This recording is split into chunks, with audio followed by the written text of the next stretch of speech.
Hello friends, welcome to the today's English class.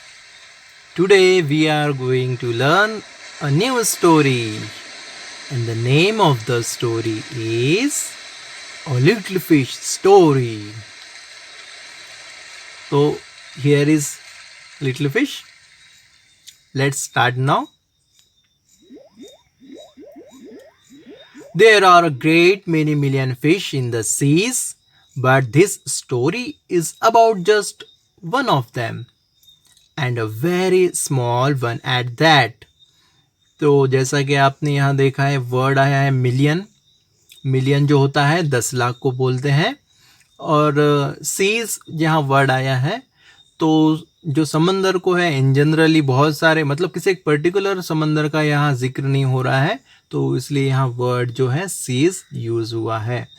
तो जैसे कि सी में बहुत सारी लाखों मछलियाँ होती है, तो ये जो कहानी है उन लाखों की नहीं है, but this story is about just one of them, उनमें से एक की है। और वो कौन है?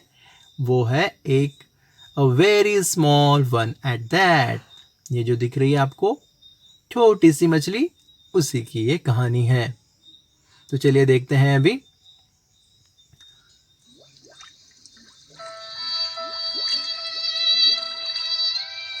Now this little fish had everything in the seas to make him contented, but he was not happy. देखो कैसे सैड दिख रही है। क्यों सैड है?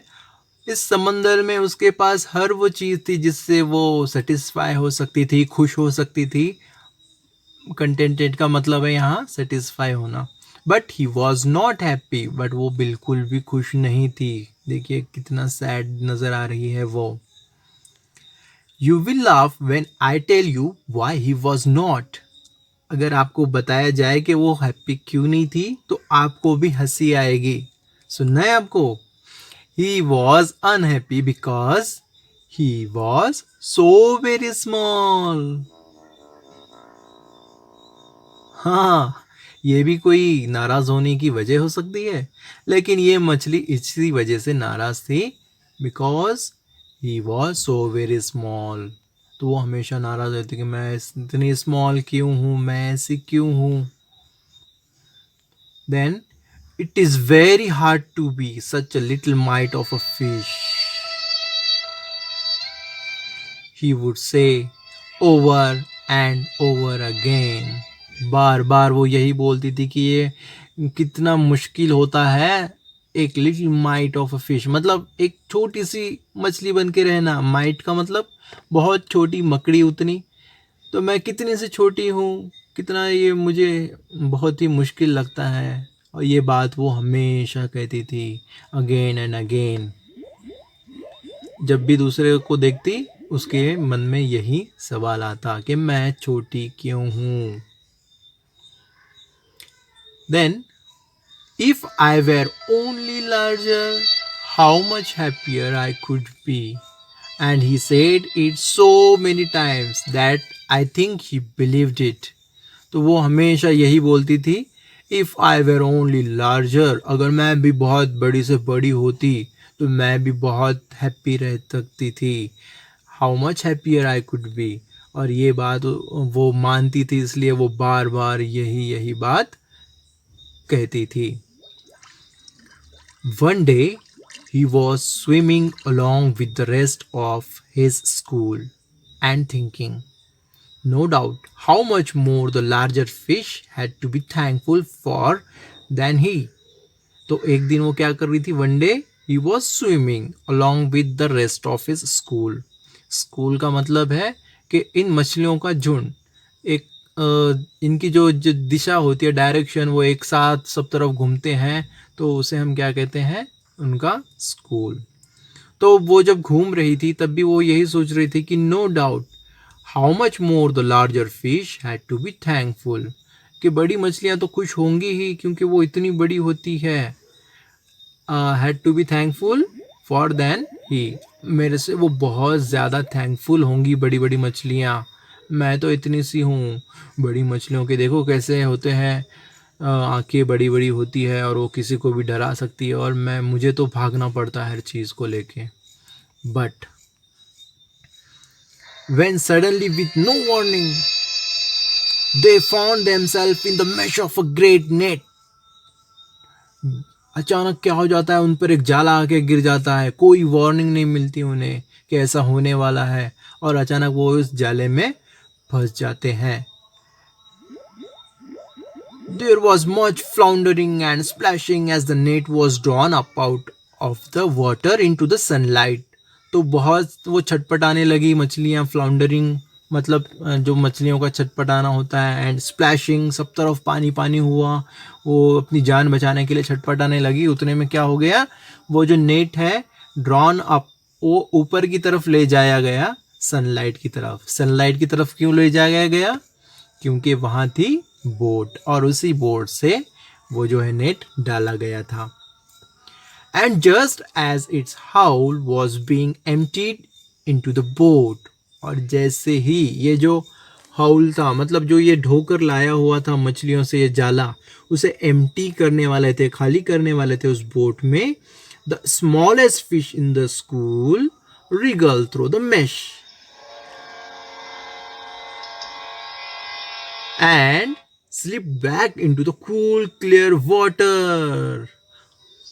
Oh, how good it felt! He swam here and there and everywhere.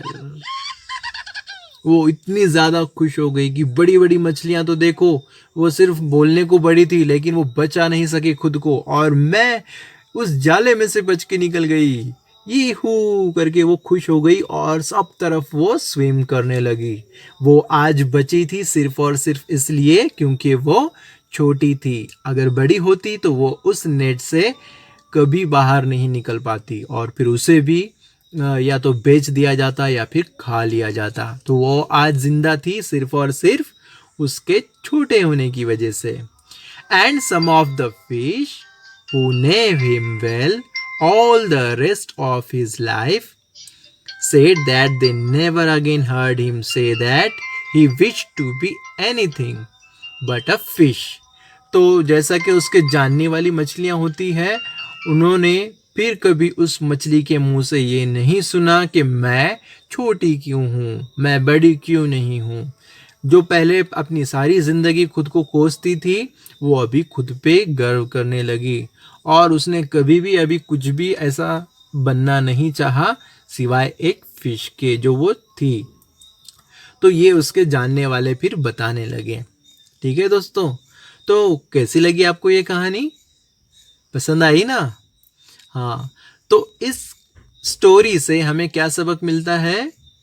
हमें ये सबक मिलता है कि हमें किसी भी बात को लेके नाराज़ नहीं होना चाहिए कि हम कैसे दिखते हैं, हम ऐसे क्यों हैं, बल्कि हम जैसे भी हैं उसे हमें एक्सेप्ट करना चाहिए, और हमारे अंदर जो जो भी पॉजिटिव सुधार है उसे करते रहना चाहिए, और हमेशा अपनी सोच पॉजिटिव रखनी चाहिए.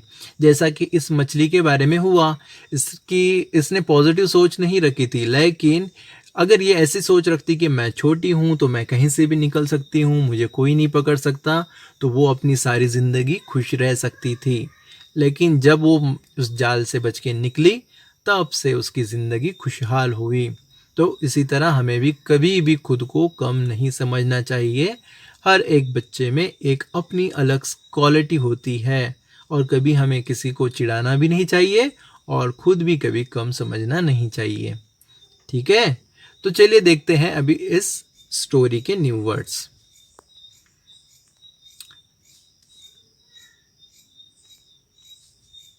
तो इसमें सबसे पहला जो वर्ड है हमने देख लिया है, वो है मिलियन. मीनिंग, जैसा कि आपको मैंने बताया था मिलियन का मीनिंग, अ मिलियन और 1 million is the number 10 lakh. तो 10 लाख ये एक नंबर है, मतलब ये बहुत सारे होते हैं. जैसा कि इस टेबल में आप देख रहे हैं 10, 100, 1000, 10,000. देखिए ज़ीरो कैसे बढ़ते जा रहे हैं. 4 ज़ीरो है 10,000 में, 100,000 में 5, मिलियन, और उसके बाद आएगा बिलियन, और फिर ट्रिलियन. ठीक है, तो ये जैसा कि आपको मैथ्स में पता ही है. Next word contented.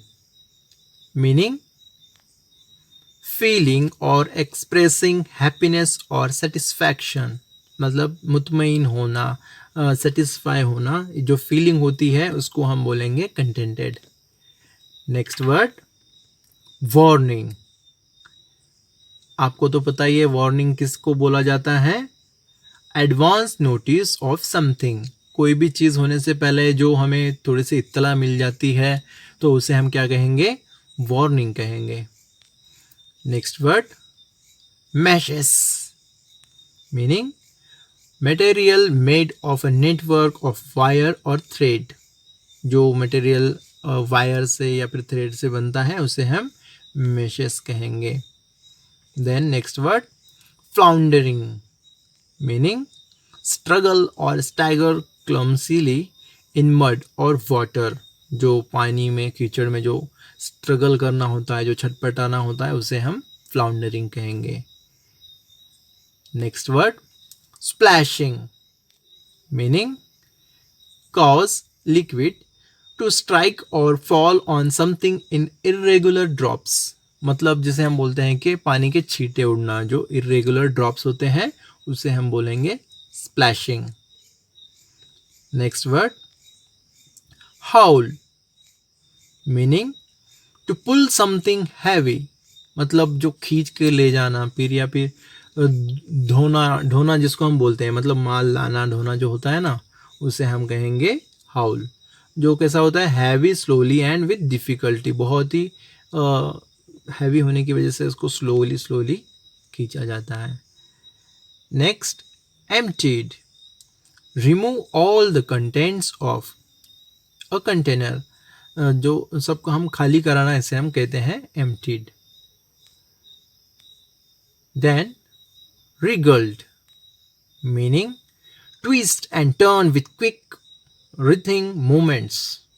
जो मछलियाँ करती है ना, एकदम फास्ट से ट्विस्ट एंड टर्न होती है, क्विकली मूवमेंट जो होती है उनकी, उसे हम कहेंगे रिगल्स। तो इस तरह से हमने इस स्टोरी में न्यू वर्ड्स देखे और ये स्टोरी देखी। तो पसंद आई आपको?